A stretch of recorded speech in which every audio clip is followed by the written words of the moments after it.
है।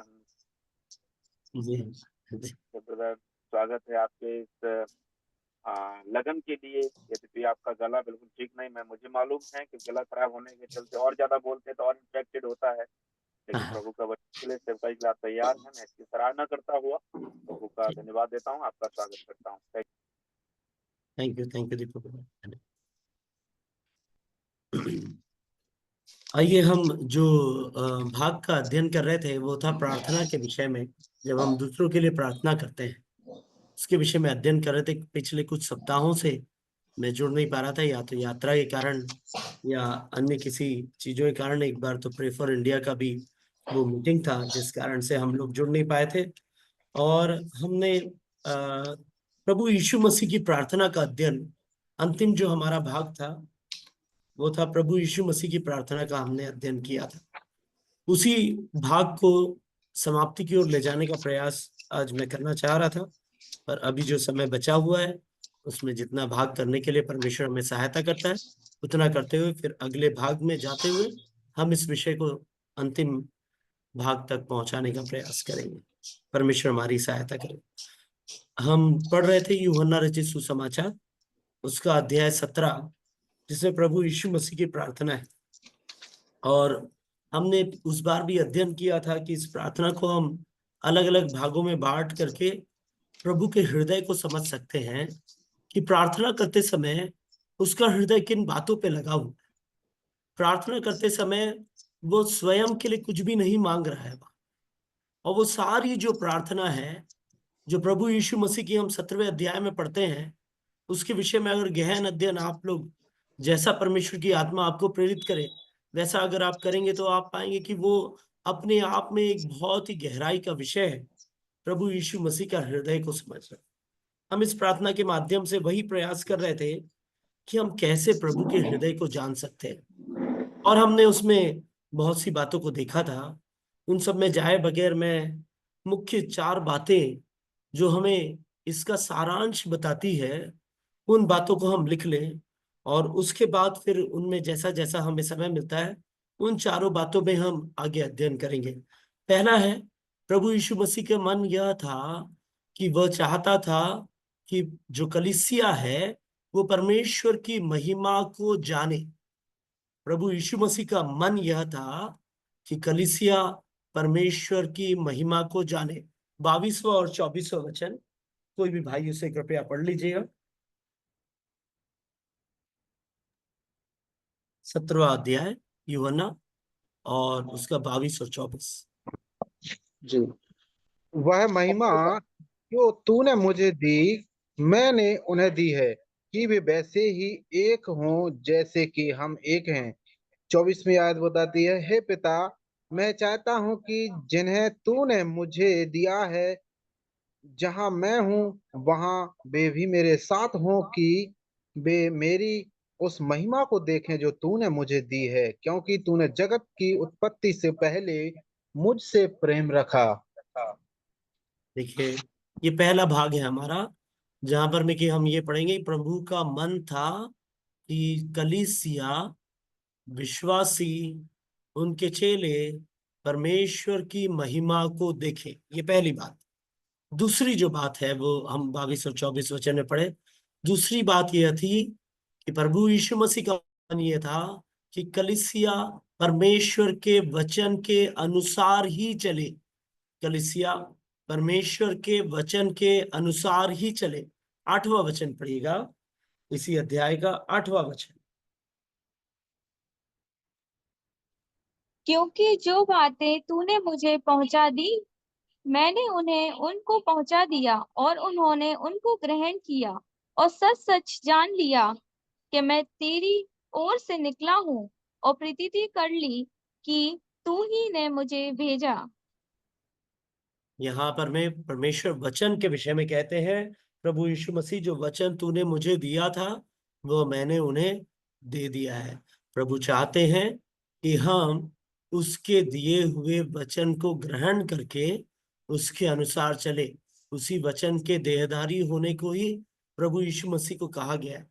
तो प्रभु यह चाहते हैं कि हम परमेश्वर के वचन के अनुयायी बन जाए। तीसरी बात है परमेश्वर यह चाहते हैं कि कलीसिया परमेश्वर के प्रेम में एकजुट हो जाए, अलग अलग भागों में न बटे, उसमें विवाद न हो, उसमें फूट न पड़ जाए, पर एकता में रहे। कलीसिया परमेश्वर के प्रेम में एकजुट हो जाए। इसके लिए हम वचन 17 और 18, वचन 17 और 18। सत्य के द्वारा उन्हें पवित्र कर, तेरा वचन सत्य है। जैसे तूने मुझे जगत में से जैसे तूने मुझे जगत में सॉरी, अगले पार्ट का मैंने बोल दिया, वो वचन 22 और 23 है ब्रदर, सॉरी। इससे मध्य है ना? जी सेम अध्याय, 17वां अध्याय। ओके। वह महिमा जो तूने मुझे दी, मैंने उन्हें दी है कि वे वैसे ही एक हों जैसे कि हम एक हैं। 23वें वचन में लिखा है, मैं उनमें और तू मुझ में, कि वे सिद्ध होकर एक हो जाएं और संसार जाने की तू ही ने मुझे भेजा, और जैसा तूने मुझसे प्रेम रखा वैसा ही उनसे प्रेम रखा। यहाँ पर मैं प्रेम रखना और एक हो जाना, उसके विषय में प्रार्थना कर रहे हैं परमेश्वर। प्रभु यीशु मसीह वही प्रार्थना कर रहे हैं। तो उनकी जो इच्छा थी, मन की इच्छा जो थी, जिसके लिए वो निवेदन के साथ पिता के सम्मुख जा रहे थे, उसमें तीसरी इच्छा है कि हम कलीसिया जो है परमेश्वर के प्रेम में एक हो जाए, है ना, वचन 22 और 23। इसके बाद का जो उनकी इच्छा थी वो है कि कलीसिया जो है परमेश्वर के सेवा के कार्य में आगे बढ़ते जाए। वो था वचन 17 और 18। मैं पहले गलती से पहले वो वचन कह गया, मैं पढ़ता हूं वो 17 18। सत्य के द्वारा तू उन्हें पवित्र कर, तेरा वचन सत्य है। जैसे तूने मुझे जगत में भेजा, वैसे ही मैंने भी उन्हें जगत में भेजा है। जो कार्य प्रभु यीशु मसीह इस जगत में करने में आया था, सत्य के द्वारा, वचन के द्वारा, वही कार्य प्रभु ने कलीसिया को भी सौंपा है। परमेश्वर की इच्छा है, उनका मन यह है, उनकी प्रार्थना कलीसिया के लिए यह है कि हम भी उस सत्य को ग्रहण करके दूसरों में उस सत्य को बांटे। कलीसिया के लिए परमेश्वर की चौथी प्रार्थना वो है। पांचवी प्रार्थना जो कलीसिया के लिए परमेश्वर की है, वो हम 13वें वचन में पाते हैं। 13वां वचन पढ़िएगा, 13वां वचन। परंतु अब मैं तेरे पास आता हूँ और ये बातें जगत में कहता हूँ कि वे मेरा आनंद अपने में पूरा पाएं।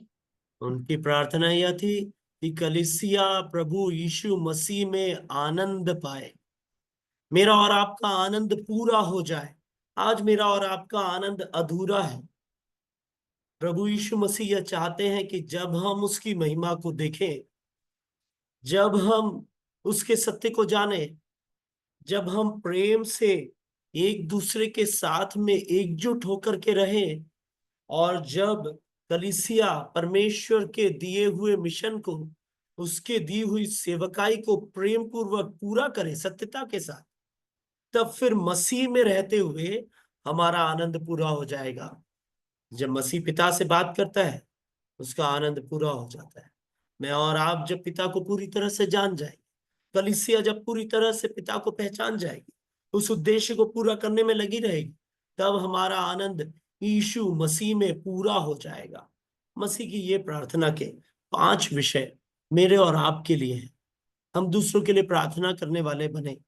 ये हम इस उद्देश्य के साथ में हमने इस अध्ययन को शुरू किया था। परमेश्वर ने हमें नहम्याह की किताब से सिखाया कि किस प्रकार से नहम्याह ने दूसरों के लिए प्रार्थना की। वो राजगद्दी पर बैठा हुआ था। हम उन बातों को स्मरण करना, इनको स्मरण करना हमें प्रोत्साहन देगा कि हम दूसरों के लिए प्रार्थना करने वाले बन जाए। नहम्याह राजगद्दी पर बैठने वाला, राजा का पियाऊ होकर के, इतने आलीशान महल में रहते हुए यरूशलेम की दुर्दशा के विषय में विचार करता है। उसका मन यरूशलेम की ओर लगा है, परमेश्वर के वायदे की ओर लगा हुआ है। क्या हम भी अपने जीवनों में परमेश्वर के वायदों को इतना गंभीर लेते हुए क्या परमेश्वर के लिए इंतजार करते हैं? क्या उसके लिए हमारा हृदय बोझ से भरा हुआ होता है? क्या कलीसिया में अन्य लोगों के आत्मिक उन्नति के लिए हमारा हृदय बोझ से भरा हुआ होता है? क्या हम उनकी दुर्दशा में जाके उनका हालचाल पूछते हैं? क्या उनकी दुर्दशा जानते हैं क्या? नेहम्याह की तरह मन रखते हुए उनके लिए प्रार्थना करते हैं क्या? निरंतर गिड़गिड़ाते हुए उपवास के साथ में भारी हृदय से परमेश्वर के ओर टकटकी लगाए हुए, और जब प्रार्थना का उत्तर मिल जाता है तो वो उस कार्य को पूरा भी करने का प्रयास करता है। नेहम्याह, यहोशापात राजा के जीवन से हमने सीखा था कि जब ऐसी जगह से विपत्ति आ गई, जिस जगह से विपत्ति आएगी करके उन्होंने कभी सोचा भी नहीं था, अमालेकियों के विषय में, उन मिद्यानियों के विषय में जो उनके अपने लोग थे, जिनसे उन्हें कोई दुश्मनी का कोई उम्मीद नहीं थी, जब वहां से विपत्ति आ गई तब उसने अपना 100% भरोसा सिर्फ और सिर्फ परमेश्वर पर रखा और उसे कुछ युद्ध नहीं लड़ना पड़ा। परमेश्वर ने उसे युद्ध पर विजय दिलाया। हमने पौलुस के जीवन से पढ़ा कि किस प्रकार से पौलुस दूसरों के लिए प्रार्थना करता है, कलीसिया की उन्नति के लिए प्रार्थना करता है, तीमुथियुस को स्मरण करके प्रार्थना करता है, कलीसियाओं को अपनी प्रार्थना में स्मरण करके उनकी उन्नति के लिए घुटने में जाकर के आंसू बहा के आहें भर भर के प्रार्थना करता है। हमारा हृदय इन सारी चीजों से इस तरह से प्रोत्साहित होने पाए कि हम स्वयं के लिए भी वैसी ही प्रार्थना करने वाले बन जाएं और साथ ही साथ दूसरों के लिए भी, परमेश्वर की सेवा के कार्य में लगे हुए सेवकों के लिए, उनके परिवारों के लिए, उनकी आवश्यकताओं के लिए, उनकी परेशानियों के लिए, सताओं से उन्हें बचाए जाने के लिए, अन्य उन विश्वासियों के लिए जो दिन प्रतिदिन सताए जाते हैं अपने घरों में, अपनी कलीसियाओं में, अपने समुदाय में, जो परेशान है, जो बीमार है, उनके लिए हम प्रार्थना करने वाले बन जाए। एक बहुत बड़े बोझ के साथ में इस कार्य को करने के लिए परमेश्वर हमें प्रेरणा देता है। और इससे बड़ा आदर्श और क्या हो हमारे जीवन में, हमारा प्रभु यीशु मसीह स्वयं दूसरों के लिए भारी हृदय के साथ प्रार्थना करता है। ये उसकी अंतिम समय की प्रार्थनाओं में से एक है। हमने गेत्सेमने के प्रार्थना का भी एक बार कुछ भागों के साथ में जोड़ करके अध्ययन किया था। वहां भी प्रभु अपने लिए प्रार्थना करता है कि हो सके तो यह घड़ी मेरी टल जाए। वो प्रार्थना करता है अपने लिए, पर जैसे ही उसे वो बात को स्मरण आता है कि अगर यह घड़ी टल जाए और मेरे ऊपर से ये दुख दर्द हट जाए तो इस जगत का उद्धार कैसे होगा। मेरे और आपके पाप का बोझ उसके हृदय में उसी क्षण आ जाता है। और जब वो प्रेमी परमेश्वर अपने प्रेम का प्रदर्शन करते हुए मेरे और आपको अपनी उस प्रार्थना में स्मरण करते हुए ठीक उसी समय परमेश्वर से यह विनती करते हैं कि प्रभु मेरी नहीं पर तेरी इच्छा मेरे जीवन में पूरी हो जाए। हमने अपने प्रभु को अगर अपने जीवन का आदर्श माना है तो हम प्रभु से यह सीखें कि हम दूसरों के लिए बोझ रख करके प्रार्थना करने वाले बन जाए। अपने जीवन में स्वयं के लिए जो प्रार्थना करें तो वो प्रार्थनाएं ऐसी हो कि प्रभु मेरे में इस उन्नति से औरों को भी लाभ हो, स्वयं के लाभ के लिए नहीं। हम इस प्रार्थना को जब हम अध्ययन करेंगे तो हम पाएंगे कि प्रभु का हृदय सिर्फ कलीसिया की ओर था, और उस कलीसिया के भाग में और आप थे, उस कलीसिया के भाग में और आप हैं। और परमेश्वर के मन की इच्छा को अगर जानेंगे इन 5 विषयों के द्वारा तो मैं और आप समझ पाएंगे कि हमें अच्छा मसीही जीवन जीने के लिए कौन सी 5 चीजों को अपने जीवन में रखना है। परमेश्वर का मन मेरे और आपके लिए क्या चाहता है, प्रभु तू मुझसे क्या चाहता है, ये सवाल अगर हम अपने आप से पूछते रहते हैं, बार बार घुटनों में जाकर के हम बोलते हैं प्रभु तू मुझसे क्या चाहता है मुझे बता। यूहन्ना रचित सुसमाचार 17वां अध्याय हमें 5 ऐसी वस्तुएं बताता है जो प्रभु चाहता है कि मेरे और आपके विश्वासी जीवन में हो। उसमें से पहली चीज, बहुत गंभीर बात, बहुत गहराई की बात, परमेश्वर के बहुत करीब आने की एक बात है, जो कि है प्रभु यह चाहता है कि कलीसिया कलीसिया का हर एक सदस्य, हर एक विश्वासी, आज सुनने वाला हर एक जन उसकी महिमा को पहचाने। प्रभु यह चाहता है कि उसकी महिमा को हम पहचाने। देखिए, मैं शायद पहले भी यह उदाहरण दे चुका हूं कि अगर आप नरेंद्र मोदी जी को जानते हैं तो आपके लिए अपने जीवन में बहुत सी चीजों को करवा लेना बहुत आसान हो। आप अगर छोटे से एक पटवारी को भी जानते हैं अपने गांव के, तो आप जानते हैं कि आपका काम कितना आसान हो जाता है। अगर आप हमारे उस परमेश्वर को, जो सारे ब्रह्मांड का सृष्टि करता है, जिसके बोलने मात्र से हर एक चीज की सृष्टि हो जाती है, जो मेरा और आपका सृष्टि करता है, जो मेरे और आपका उद्धार करता है, जिसके पास आकाश का और पृथ्वी का सारा अधिकार है, स्वर्ग और पृथ्वी का सारा अधिकार है, आकाश और पृथ्वी की सारी कुंजियां जिसके पास है, जिसके पास इस सारे संसार का और स्वर्ग का सारा धन का अधिकार जिसके पास है, मेरे और आपके प्राण का अधिकार जिसके पास है, उस परमेश्वर की महिमा को सही मायने में अगर जानेंगे, तो हम अपने जीवनों में ये छोटी मोटी चीजों के विषय में विचलित होना, प्रभु से दूर हो जाना, किसी फूट में पड़ जाना, झगड़ों में पड़ जाना, अविश्वास कर बैठना, विश्वास में संदेह ला लेना, इन सारी चीजों से दूर हो जाएंगे। शायद इसीलिए प्रभु प्रार्थना में यही मांगते हैं जो हमने 22वें वचन में पढ़ा। हम एक और बार उस वचन को पढ़ने जा रहे हैं। 17वां अध्याय 22वां वचन, वो ये कहता है, वह महिमा जो तूने मुझे दी, मैंने उन्हें दी है कि वैसे ही एक हो जैसे कि हम एक हैं। प्रभु चाहते हैं कि मैं और आप ये जान लें कि जो महिमा प्रभु ने पाई है, जो परमेश्वर की जो महिमा है, वो महिमा प्रभु यीशु मसीह ने मुझे दी है। वही महिमा प्रभु यीशु मसीह ने आपको दी है। क्या हम उस महिमा को पहचान पा रहे हैं क्या? इसका एक और सबूत मैं आपको बताता हूं। हम अगर उत्पत्ति की किताब, उसका पहला अध्याय और उसका वचन 27 है शायद, जिसमें प्रभु परमेश्वर ये कहते हैं कि मैं मनुष्य को अपने स्वरूप में बनाऊंगा, है ना। उत्पत्ति की किताब, उसका पहला अध्याय और वचन 24 है। जी बताएं। तब परमेश्वर ने मनुष्य को अपने स्वरूप के अनुसार उत्पन्न किया, अपने ही स्वरूप के अनुसार परमेश्वर ने उसको उत्पन्न किया, नर और नारी करके उसने मनुष्यों की सृष्टि की। देखिए, वहां पर में स्पष्ट लिखा हुआ है, परमेश्वर ने अपने ही स्वरूप में मनुष्य को उत्पन्न किया, कुछ भी अलग नहीं रखा। मैं और आप उस महिमा के भागीदार थे। अदन की वाटिका में आदम और हव्वा जिस महिमा को प्राप्त किए थे कि परमेश्वर उनके साथ संगति करता था, परमेश्वर उनके साथ रहता था, परमेश्वर उनके साथ बातचीत करता था, उनका परमेश्वर के साथ संबंध ऐसा था कि वे एक साथ घूमा फिरा करते थे, वे परमेश्वर से मुखामुख बात करते थे, आमने सामने। और वो महिमा कहाँ खोई? जब पाप जगत में आया। मैं और आप विश्वासी होने के बावजूद भी, कलीसिया के भाग होने के बावजूद भी, अपने पापों के कारण परमेश्वर की उस महिमा से दूर हो जाते हैं। वह महिमा जो मैंने तुझसे पाई, मैंने उन्हें भी दी है। ये परमेश्वर का वचन है, प्रभु यीशु मसीह का वचन है, और वो वचन सत्य है।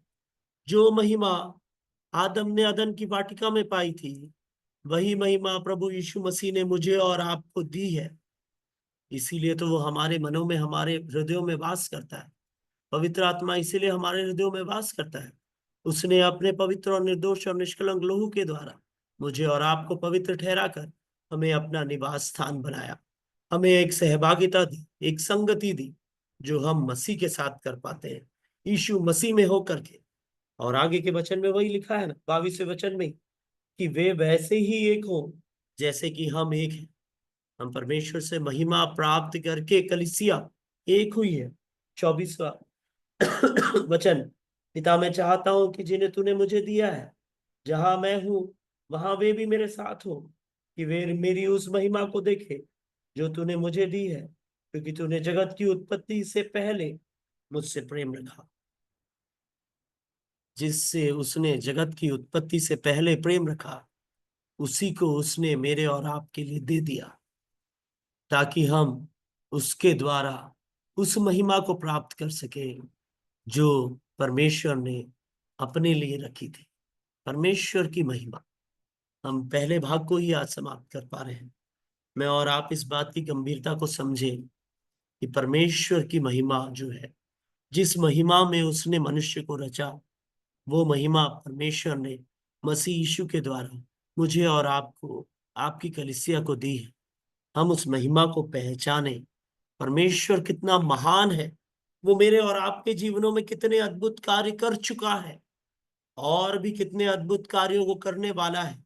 इस बात को भूले ना, इस बात को सदैव याद रखें, ताकि आप अपने जीवन में परेशानियों में, शैतान के सताव में, परखे जाने पर डगमगा न जाए, पर उसकी महिमा को थामे रहे, उसके विश्वास में दृढ़ रहे और परमेश्वर के विश्वास में निरंतर बढ़ते जाए। वही मसीह के मन की इच्छा है। मसीह चाहता है कि हम में से हर एक उसकी महिमा को जाने और एक हो जाए। महिमा का अर्थ है परमेश्वर के महात्म का, उसके वो महानता का, उसके वैभव का प्रदर्शन, प्रकटीकरण वो मसीह यीशु में हम पाते हैं। मैं और आप परमेश्वर की महिमा को नहीं जान सकते थे अगर मसीह हमें उस पे प्रकट नहीं करता। जब भी परमेश्वर की उपस्थिति कलीसिया में आती है, तो वो कलीसिया के लोगों के आत्मिक उन्नति का कारण हो जाती है। मेरे और आपके जीवन में जिस दिन से मसीह आया है, जिस दिन से परमेश्वर की वो महिमा का अंश आया है, हमारी आत्मिक उन्नति हो गई। हम अपवित्र होते हुए भी परमेश्वर के लिए ग्रहण योग्य बन गए हैं। ये उसकी महिमा का फल है जो मेरे अंदर, आपके अंदर मसीह पर विश्वास करने के द्वारा आया है। मसीह चाहता है कि हम उस महिमा को पहचाने। एक कलीसिया की कीमत इसमें नहीं है कि आपकी कलीसिया कितनी सुंदर भवन है। कलीसिया की सुंदरता बिल्कुल भी इसमें नहीं है कि कलीसिया में कितना अच्छा वचन का प्रचार हो रहा है। कलीसिया की सुंदरता बिल्कुल भी इसमें नहीं है कि कितने लोग उस कलीसिया में इकट्ठा हो रहे हैं। कलीसिया की सुंदरता परमेश्वर की नजरों में तब है जब वो मसीह की महिमा को दूसरों को प्रदर्शित कर पाती है।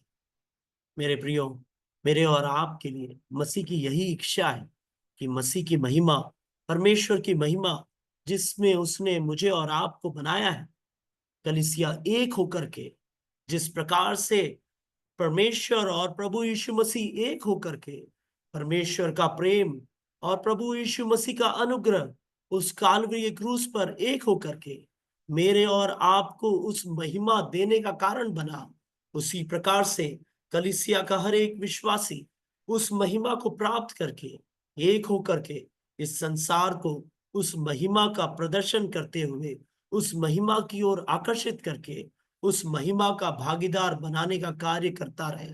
यही मसीह की इच्छा मेरे और आप से है। उसकी प्रार्थना का पहला भाग आज हमने अध्ययन किया। परमेश्वर ने यह करने के लिए हमें सहायता किया, इसलिए महान परमेश्वर का धन्यवाद देता हूँ। दतिया की कलीसिया के सभी लोगों का, जिम्मेदार लोगों का, राजेंद्र भाई का, दीपू भाई का, जितेंद्र भाई का, सबका मैं धन्यवाद देता हूँ। और आप सभी सुनने वालों का भी बहुत आयत से धन्यवाद देता हूँ कि इतने धैर्यपूर्वक आप लोगों ने इंतजार किया और परमेश्वर का वचन सुनने के लिए अपना समय निकाला। परमेश्वर आप सबको आशीष दे। आगे अगर परमेश्वर अनुमति देता है तो आने वाले सप्ताहों में हम और भी अधिक इन विषयों में अध्ययन करने का प्रयास करेंगे। परमेश्वर के नाम की महिमा। आमीन।